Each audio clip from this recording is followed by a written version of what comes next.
Slow sound, bass and treble.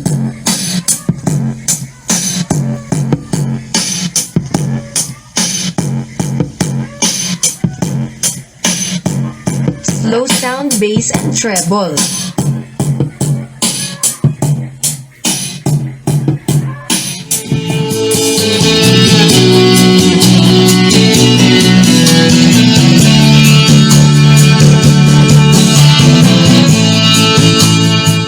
Nakita nyo? Sabay siyang nawawala.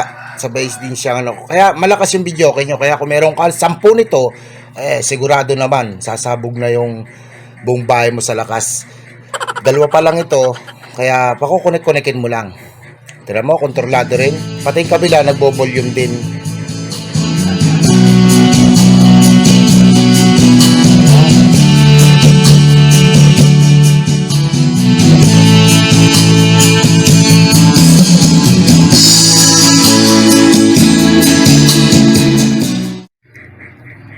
Ito, dito tayo sa test tayo ng recording. Pagka meron siyang option ng recording sa taas, sa may fast forward, pipindutin nyo siya ng 3 seconds. Kailangan nyo lang ng memory card, lagyan ng memory card, ano kaya USB, na pagsiseban niya ng file. Yan, yung record. Pindutin nyo ng 3 seconds. Ayan, makikita nyo, nagre-record na siya. At subukan natin magsalita at mag-record gamit yung mic. Ito na. Test mic, test mic. Hello, hello. Test mic, test mic. Hello, test mic, test mic. Okay? Test natin. Then, pag-stop, pindutin nyo rin yung record ng 3 seconds para mag-stop. Ito na. Test mic, test mic.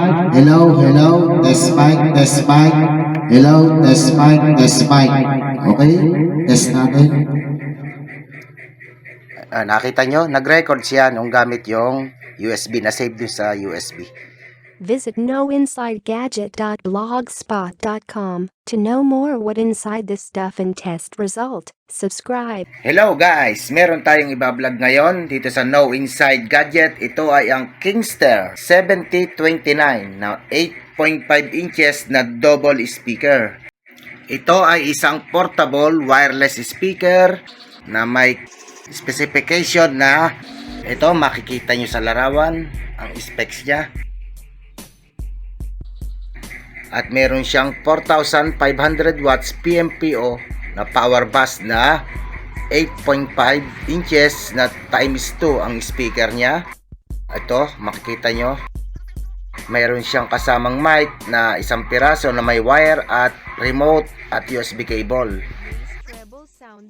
At susuriin nating mabuti, makikita nyo rito ang output power niya na 45 watts RMS. Ibig sabihin, sa RMS ay 45 watts siya, sa PMPO ay 4,500 watts siya. At ito yung panel niya. Makikita rito sa ibabaw ang panel niya. Mapapansin nyo, meron siyang TWS na meaning ay pwede siya kumonek sa kaparehas niyang model. Na ibig sabihin, kahit meron ka 3 o 4 nito o 2, pwede siyang kumonek gamit ang isang cellphone. Dito tayo sa panel. Ating suriin ngayon ang panel niya. Sa knob na to ay makikita nyo yung volume at siya na rin yung power. Pag binuksan nyo, ganyan yan. Nakita The nyo? Bluetooth device is ready to pair.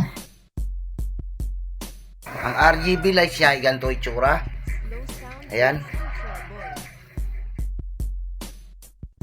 5 volts input para sa charger. May auxiliary. Kung halimbawa, pwede mong gamitan ng mga wire na papuntang TV na walang Bluetooth o mga siya yung input. Line in. Yan yung aux. Diyan gaganing aux papunta sa TV. Tapos dito nyo isaksak. At meron din siyang recording na pipindutin nyo ng 3 seconds. Pwede mag-record. Kailangan meron kang memory card sa loob. Ito yung mode, pag pinindot nyo ng may LED switch din siya, double kasi function ng bawat isa. Kung sa isang pindot, pwede siyang fast forward. Tapos yung play, pag pinindot nyo ng 3 seconds, pwede siyang maging TWS. Tapos pag pinindot nyo ng 3 seconds, magiging record. Pag pinindot nyo ng 3 seconds, mamatay yung ilaw. Ito, try natin. Pindutin natin ng 3 seconds yung LED switch. Ayan. Tingnan nyo, namatay yung ilaw. Pero buhay yung unit. Ayan na patay ng ilaw niya. Kaya every 3 seconds may function yung bawat button. Meron din siyang echo, mic volume. At meron siyang saksakan ng mic. Sa charge, kailangan nyo lang yung cellphone charger nyo. Sasaksak nyo lang dito. Saksak nyo lang dyan. At makikita nyo na may indicator red sa charging. Ayan, kulay pula. Pag napuno ay nagiging nawawala o nagiging kulay green. Yung Bluetooth niya ay connect natin sa TV. TCL ko, punta lang tayo sa settings. Scan ng TV nyo.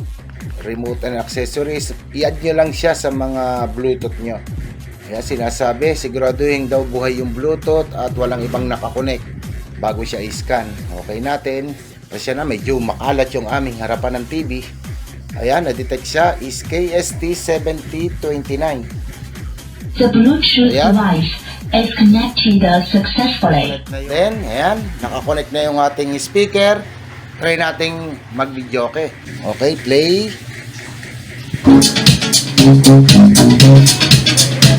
Ito yung Bluetooth speaker. Mahaba rin yung mic niya. Inabot mo nasa 3 meters. Ayan. Wala akong masabi, malakas siya at medyo mahaba. Nasa tingin ko 5 meters. Decorated my life, created the world.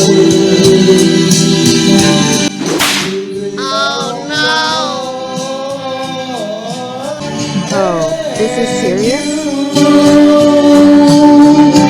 Decorated my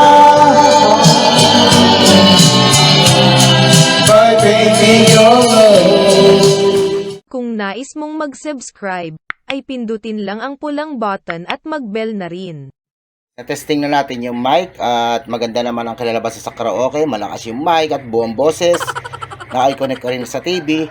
Subukan natin tong TWS. Subukan natin i-connect itong dalawang speaker nito. Sabay tutunog dun sa gamit ang itong TV ko ay ko-connect dito sa dalawa.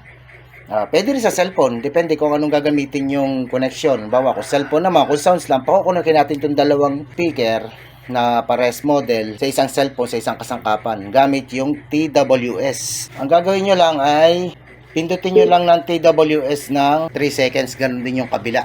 Pindutin nyo rin ng 3 seconds yung TWS. Okay? Na natin. Then Left channel, right tayo nyo lang. channel. Ayan, nakita nyo? Left channel, right channel. Ang sinabi, sabihin connected na yung dalawa. Nangyayari niyan, ito ay connect dun sa TV o sa cellphone. Yung pangalawa o pangatlo, pang-apat, dalawa lang itong kinuha natin, connect dito. Parang siya yung slave, ito yung master. Para malaman nyo na connected na yung dalawa, i-volume mong isa. Nakikita nyo, pati yung kabila, nagbo-volume din. Yung kabila naman ay nakokontrol din. Ayan.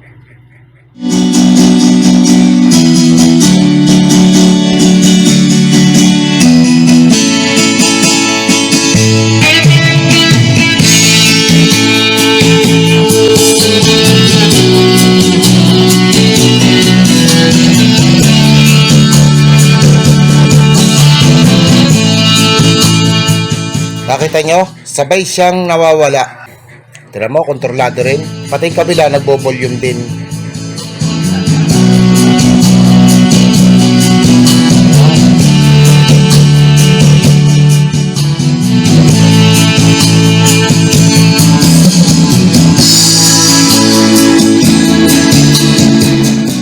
Slow sound, bass, and treble.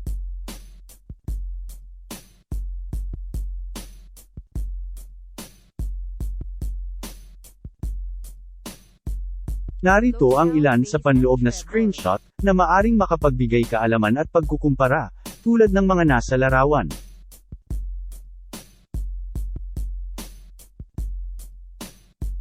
Bass treble sound with mid-range. Umaasa ako na nakapagbigay impormasyon sa teardown, magbigay tulong at pagkukumpara bago kayo bumili ay nakapagbigay ideya sa consumer. Kung nais mong mag-subscribe, ay pindutin lang ang pulang button at mag-bell na rin. Visit knowinsidegadget.blogspot.com to know more what inside this stuff and test result. Subscribe.